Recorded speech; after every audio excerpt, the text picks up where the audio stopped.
The ships appeared without warning on a clear Tuesday morning in June. 7 massive vessels, each larger than the largest aircraft carrier on Earth, hovered over major cities across the globe. New York, Beijing, Moscow, London, New Delhi, Sao Paulo and Cairo each had a dark shadow cast over them as people stared upward in fear and wonder. Global communications went into chaos. Military forces scrambled jets that were quickly and effortlessly disabled mid-flight, falling harmlessly into empty fields or oceans as if their engines had simply been switched off. Television and radio signals worldwide were interrupted by a single message, broadcast in every language simultaneously. People of Earth, we are the Concordium. We bring order to the stars. Your world is now under our protection. In Washington, D.C. President Alan Foster was rushed to an emergency bunker, along with his cabinet and military leaders. Reports flooded in from around the world as smaller ships began to deploy from the main vessels. "Mr. President, our missiles aren't responding," said General Patricia Wilson, her face pale as she looked at the latest reports. "Nuclear systems are offline. It's like they've just turned off our ability to fight." The president's phone rang. It was a direct call from the ship hovering over New York. "This is Admiral Vexthal of the Concordium Expansion Fleet," said a deep, slightly mechanical voice. "You will meet with us in 1 hour at your United Nations building. All world leaders must be present, physically or virtually. This is not a request." The line went dead. Dr. Elaine Wright watched the alien ships from the roof of NASA's Goddard Space Center. As the agency's leading astrophysicist, she had been trying to make sense of the readings their instruments were picking up. Nothing made sense. The energy signatures were unlike anything in known physics. "Are you seeing this, Frank?" she asked her colleague, who was frantically typing at a laptop. Frank Daniels nodded without looking up. "Their propulsion system doesn't match any known model. They're somehow bending space around themselves.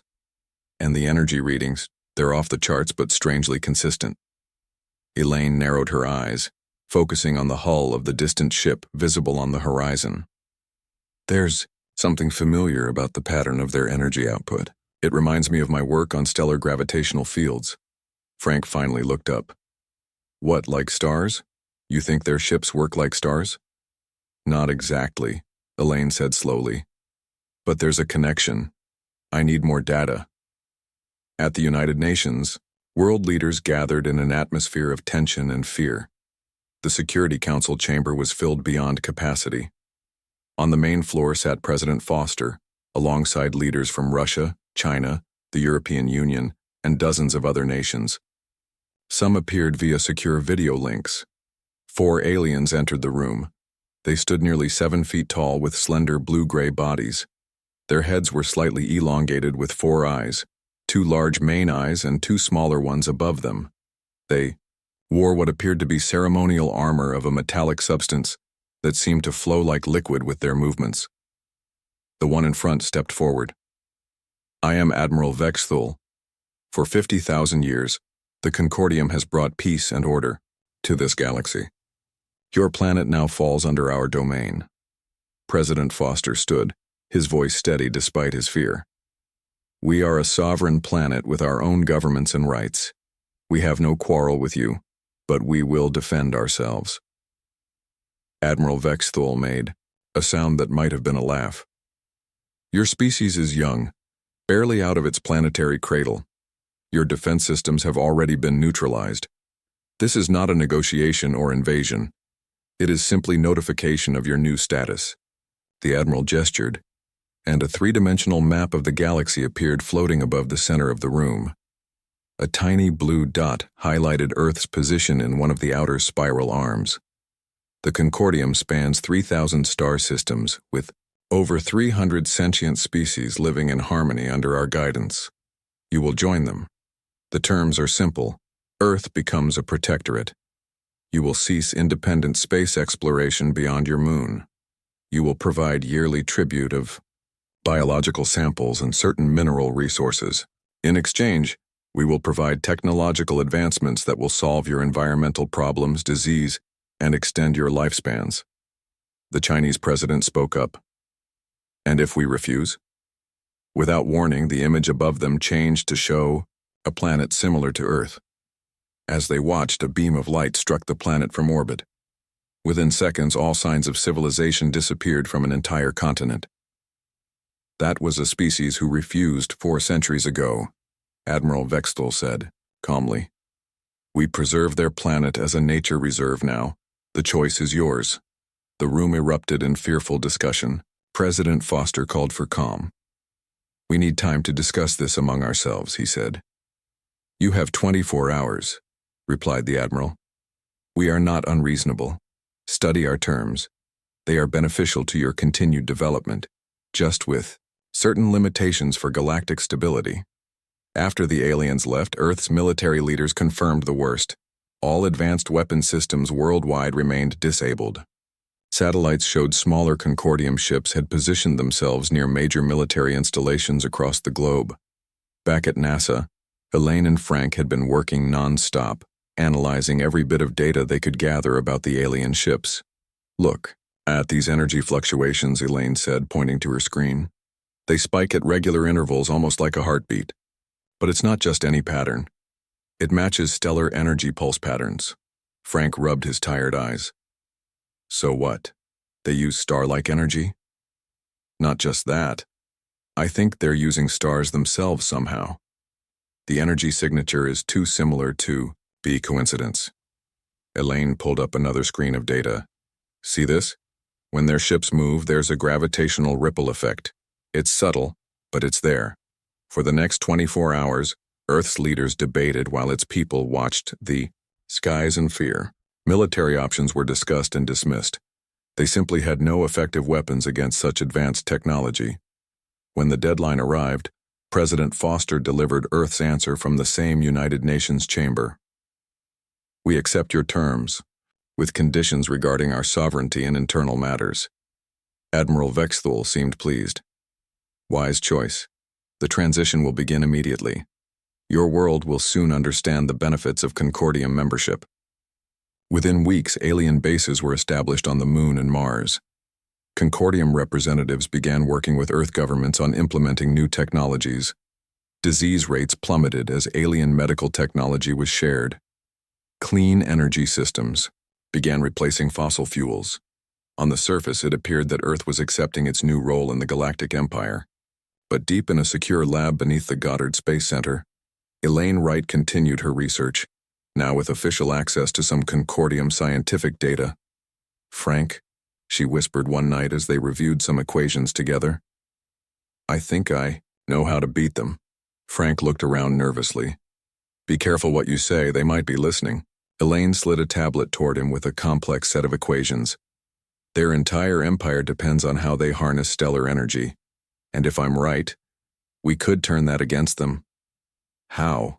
Frank asked. Elaine's eyes gleamed with determination. We're going to learn how to move a star.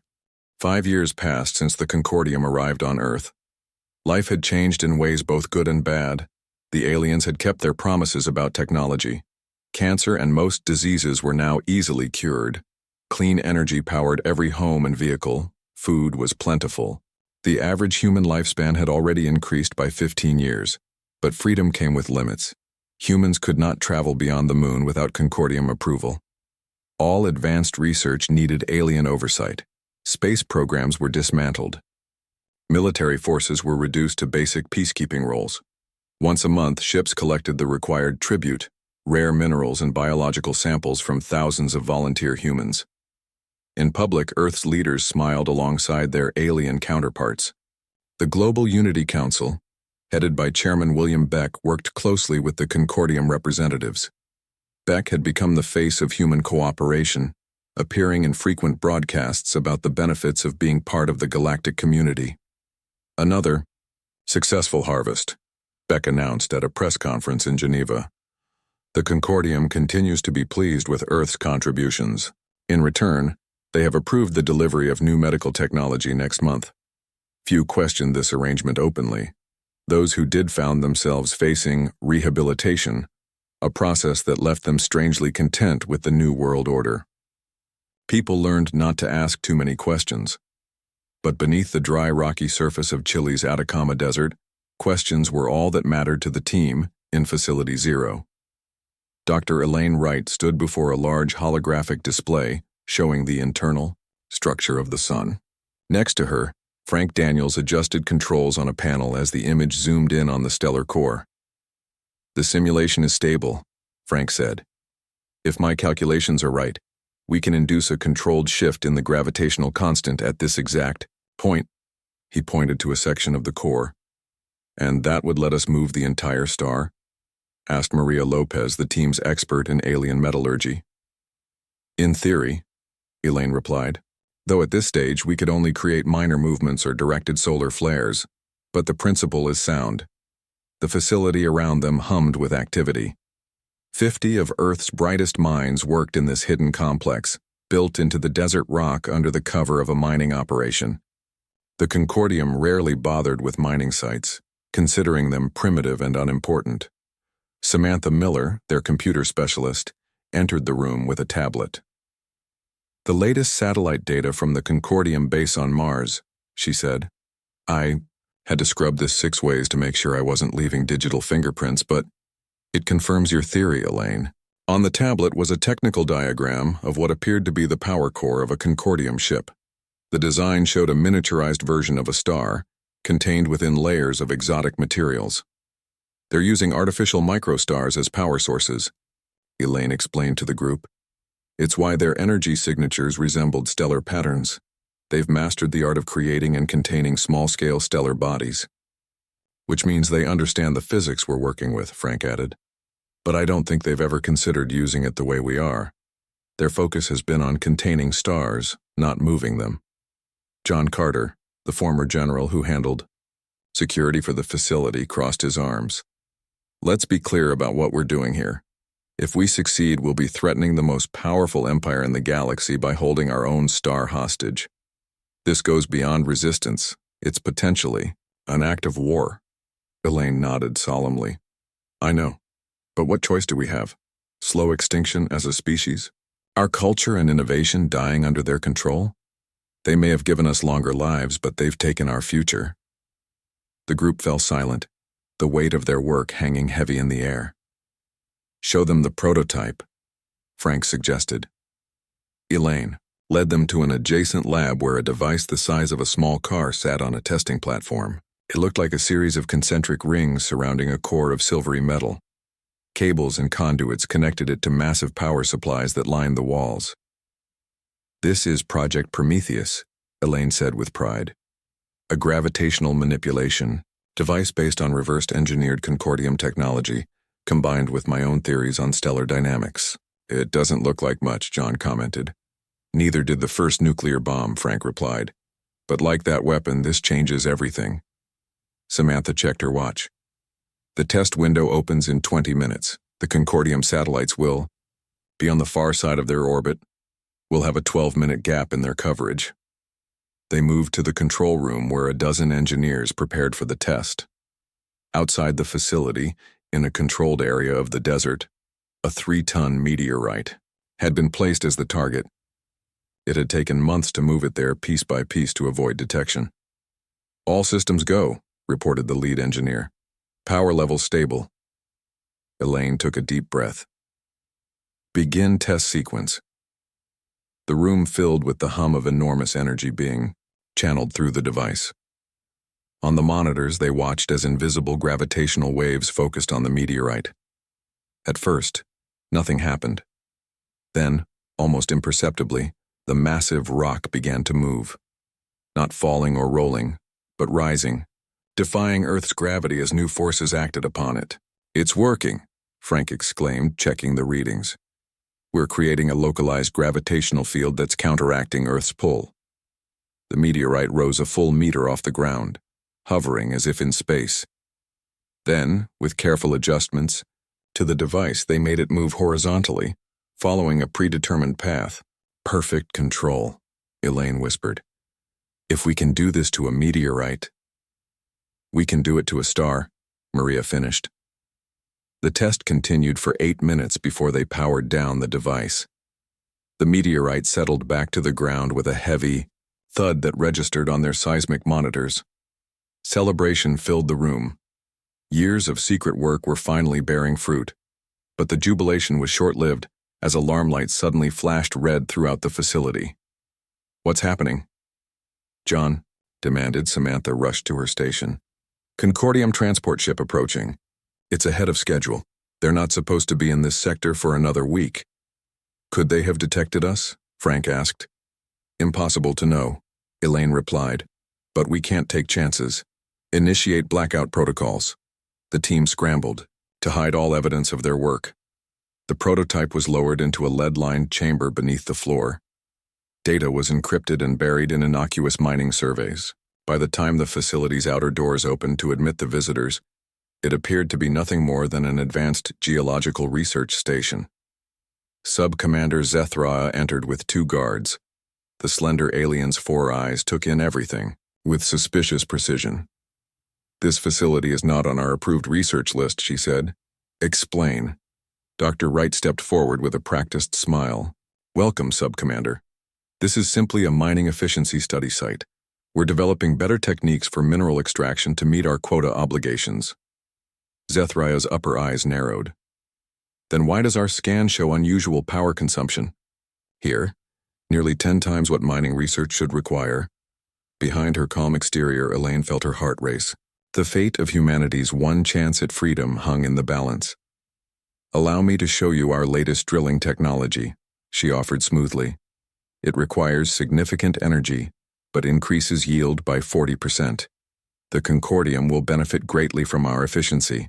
As she led the alien inspector away from the hidden heart of Project Prometheus, Elaine exchanged a look with Frank. They had come too far to be discovered now. Somehow they needed to complete their work before the Concordium realized what humanity was planning. The real test was yet to come. Not just of their technology, but of humanity's resolve to risk everything for freedom. Sub-Commander Zethra was not easily fooled. For 3 days she remained at the facility, watching everything with her 4 alert eyes. The team maintained their cover as mining researchers, but tension filled the air. Each night, when the alien inspector retired to her quarters, Elaine and her team worked in whispers, trying to plan their next move. "She suspects something," Frank said during one such midnight meeting. "I can tell by the way she keeps checking our power readings." "We need to accelerate our timeline," Elaine replied. "The longer she stays, the more likely she'll discover what we're really doing." Maria looked up from her tablet. "The prototype is stable, but we're still weeks away from a full-scale test." "We might not have weeks," John warned. "My sources say the Concordium is increasing security checks everywhere. Something has them worried." Samantha entered the room, her face pale. "We have a problem. I've detected unauthorized access to our computer systems. She's been looking at our files." "Could she have found anything?" Elaine asked. "I don't think so. The real research is hidden behind multiple security layers, but she'll know we're hiding something." The next morning, Sub-Commander Zethra confronted Elaine in the main lab. "Your energy consumption patterns match weapons research, not mining technology," she stated bluntly. "The Concordium does not permit unauthorized weapons development." Elaine kept her face neutral. "I assure you we're simply testing new drilling equipment." "Then you will not object to a full inspection by our science team," Zethra replied. "They will arrive tomorrow." After the alien left, Elaine called an emergency meeting. "We're out of time. If their science team comes, they'll find everything." "We have to move the equipment," Frank suggested. "No time," John said, "and nowhere to hide it that their scanners won't detect." Elaine took a deep breath. "Then we go forward, tonight. We test the full system." The others stared at her in shock. "It's not ready," Maria protested. "We haven't completed all the safety protocols." "Better to try now than lose everything," Elaine argued. "If it works, we'll have leverage. If it fails..." She didn't need to finish the sentence. They all knew the stakes. That night, as sub-commander, Zethra slept. The team prepared for the most important test in human history. The prototype was brought up from its hiding place and connected to the power systems at maximum capacity. "Target coordinates locked on the sun," Frank reported.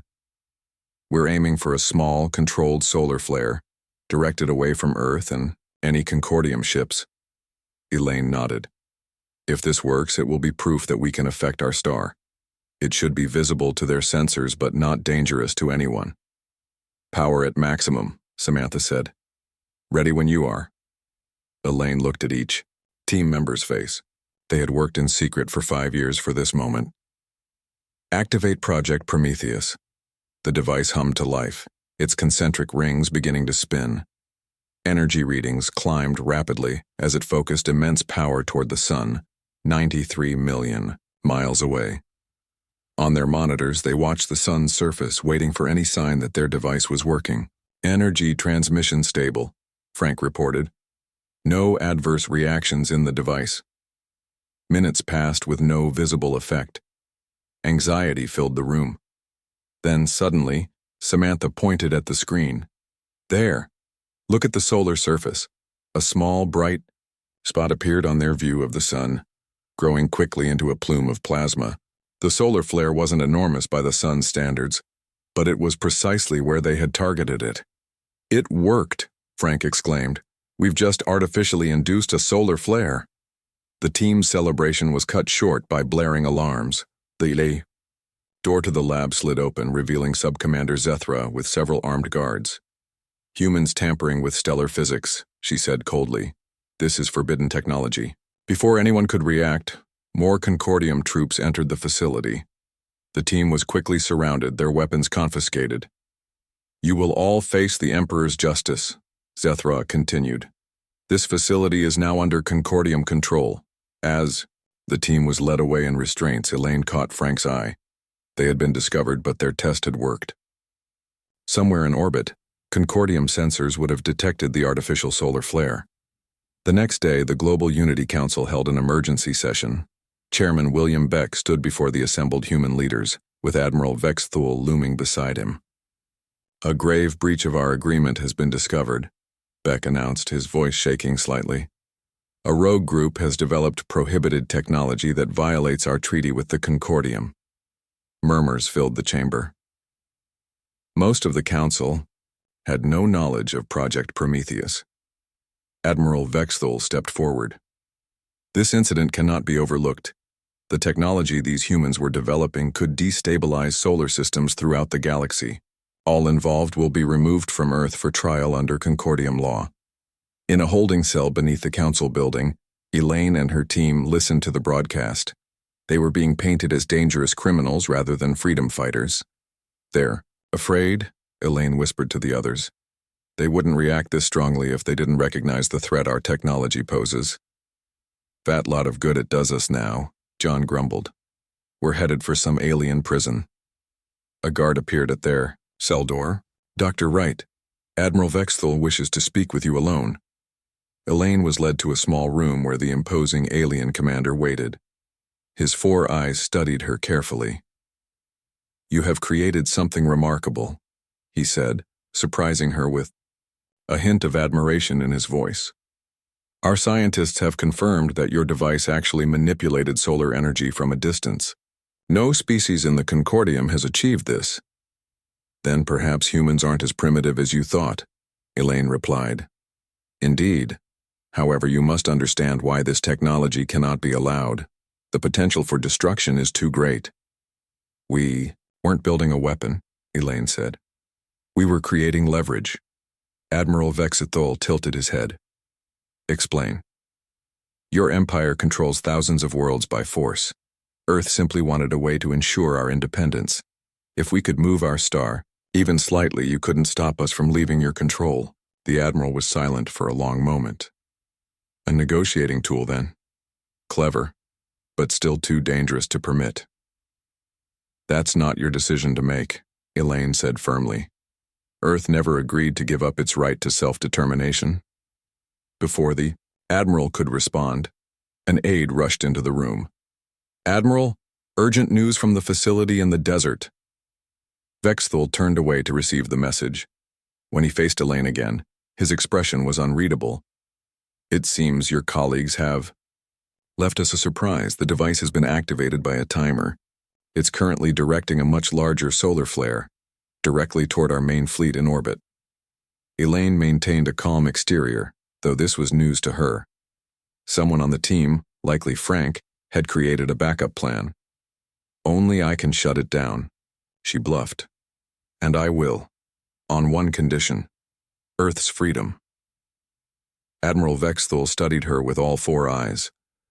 For the first time in his long life, he faced a species that had found a way to challenge the mighty Concordium. The Emperor must be consulted, he said finally. But know this, human. If that flare destroys even one of our ships, we will respond with force unlike anything your world has ever seen. As she was led back to her cell, Elaine felt a mixture of fear and hope. The game had changed. Humanity had shown it could bite back, and the Concordium now had to decide how to respond to a threat they had never encountered before. A species willing to move its own star, rather than submit to alien rule. News spread quickly through the Concordium fleet. Humans had developed technology that could manipulate stars. It was supposed to be impossible for such a young species. The alien soldiers looked at their human prisoners with new caution, as if they might suddenly burst into flames. Admiral Vexthul stood on the bridge of his command ship, watching as his officers frantically worked to reposition the fleet away from the projected path of the solar flare. The massive view screen showed the flare growing on the sun's surface, a bright spot of plasma expanding outward. Time to impact? He asked. 47 minutes, Admiral, replied his navigation officer. We've moved most ships to safety, but 3 vessels won't clear the path in time. Vexthul's four eyes narrowed. And the device causing this? Still active, sir. Our forces at the human facility report it's protected by unknown technology. Attempts to disable it have failed. The Admiral made a decision. Bring Dr. Wright to the bridge. Now. When Elaine arrived, flanked by guards, she was surprised to see the level of activity. Screens showed the approaching solar flare, now visible as a massive eruption of plasma racing through space. Your device has created a flare that will destroy 3 of my ships, Vexthul said without preamble. Thousands of Concordium citizens will die unless you stop it. Elaine studied the screens. The flare was far larger than anything they had tested. This wasn't part of our plan, she admitted. The device must have been modified. Can you stop it? Possibly, but I need access to the control systems and my team. Admiral Vexthul hesitated only briefly before nodding to his guards. Take her to communications. Allow her to contact her people. At a secure console, Elaine established a connection to the facility, where Frank and the others were still being held. Frank's face appeared on the screen, looking tense but determined. Elaine, are you okay? I'm fine. But what have you done? The flare is massive. Frank's expression was grim. It was our insurance policy. I modified the device before they took us. But something's wrong. It's drawing more power than it should. The flare is growing beyond our calculations. Can we shut it down? I've been trying. The Concordium guards finally let me access the controls, but the system is locked in a feedback loop. Frank's voice lowered. Elaine, it's not just creating a flare anymore. The gravitational effects are beginning to shift the sun's position, slightly, but measurably. Elaine felt her heart race. This was beyond anything they had planned. Send me the control access. Maybe together we can stop it. For the next 20 minutes, Elaine and Frank worked frantically to regain control of their creation. The Concordium officers watched nervously as the humans typed commands and exchanged technical information. On a separate channel, away from human ears, Admiral Vexthul received an urgent message from the Concordium homeworld. The Emperor's chief scientist, master theorist Ulovan, appeared on his private screen. Admiral, our analysis of the human technology is complete, said the ancient alien, his skin pale with age. It is based on principles we abandoned millennia ago as too dangerous. Can it really move a star? Vexthul asked. In theory, yes. What these humans have created is crude but functional. With refinement, it could indeed alter the trajectory of their sun. The implications are concerning. Explain. Ulovan's voice was grave. If they can move their star, they could move any star, including the 3 suns of our homeworld. This technology represents a threat to the very foundation of the Concordium. The Admiral absorbed this information in silence. For 10,000 years, the Empire had faced no serious threats. Their technological superiority had always ensured victory. Now a species they had considered primitive had developed something that could change the balance of power. On the bridge, Elaine looked up from her work with a troubled expression. I've isolated the problem. The device is drawing power directly from the sun now, creating a self-sustaining reaction. It's like it's feeding on the solar energy. Can you stop it? Vexthul demanded. Yes, but there's a complication. The sun has already shifted by a small amount. If we shut down the device improperly, the gravitational rebound could cause even more damage. One of the Concordium science officers spoke up. She's right, Admiral. Our readings confirm a minimal shift in the star's position. The gravitational effects are already being felt throughout the system. A new alarm sounded. The navigation officer turned to Vexthul with obvious concern. Sir, 3 more ships have reported engine failures. They can't move out of the flare's path. The situation was deteriorating rapidly. Vexthul faced a decision no Concordium admiral had ever encountered. Negotiate with a subject species that held a technological advantage. What do you need to safely shut down the device? He asked Elaine. Full access to the facility controls and my entire team working together, and a guarantee that Earth will be treated fairly afterward. The Admiral studied her for a long moment. You created this situation as leverage. Now you have it. What are your terms? Elaine stood straight, aware that she was making history. Earth becomes a free and independent world. The Concordium withdraws all forces. We maintain our right to develop our own technology and explore space. Impossible, Vexthul replied. No world simply leaves the Concordium. Then we'll be the first, Elaine said firmly. Or we can see what happens when our sun moves another fraction of a degree. The implied threat hung in the air. Everyone on the bridge understood what was at stake. If humans could move their star even slightly, they could potentially send it on a trajectory out of Concordium space altogether, or worse, toward other inhabited systems. Admiral Vexthul's communicator chimed with an encrypted signal. It was a direct message from the Emperor himself, marked with the highest priority. After reading it, the Admiral's posture changed subtly. Dr. Wright, the Emperor wishes to speak with you directly. This is unprecedented. A holographic image formed in the center of the bridge, a tall, elegant being with luminescent skin and 6 eyes arranged in a circle around a central face. The Emperor of the Concordium, ruler of 300 species across 3,000 worlds.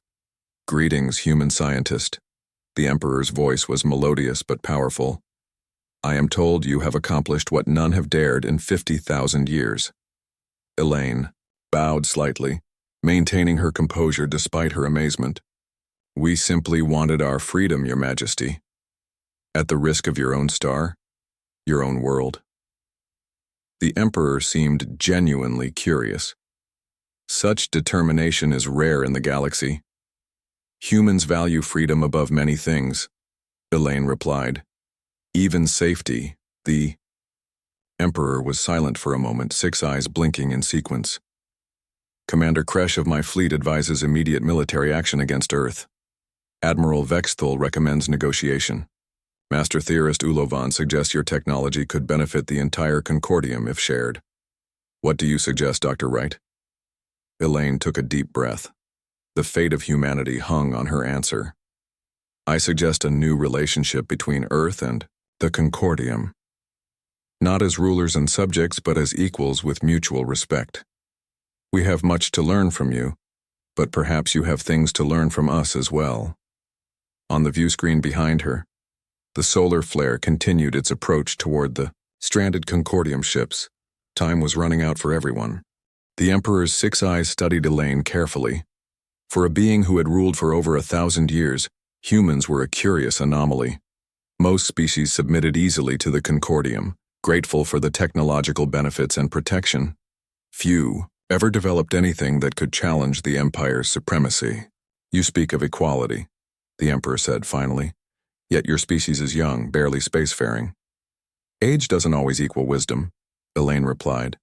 Sometimes fresh eyes see solutions others have overlooked. A warning signal blared through the ship. The navigation officer turned to Admiral Vexthul with urgency in his voice. 15 minutes until the solar flare impacts our stranded vessels, sir. The Emperor's hologram flickered slightly as he considered the situation. Very well, Dr. Wright. I propose a compromise. Your team will disable the device and save our ships. In return, Earth will be granted special status within the Concordium, not full independence, but significant autonomy and the right to continue scientific advancement under certain safety protocols. Elaine glanced at the countdown timer. Not good enough. Earth needs full independence. Admiral Vexthul stepped forward. Your Luminance, if I may suggest. The human technology could benefit the Empire greatly if they shared it willingly rather than under coercion. The Emperor's eyes blinked in sequence, a sign of deep thought in his species. You risk much, Admiral, by advocating for these humans.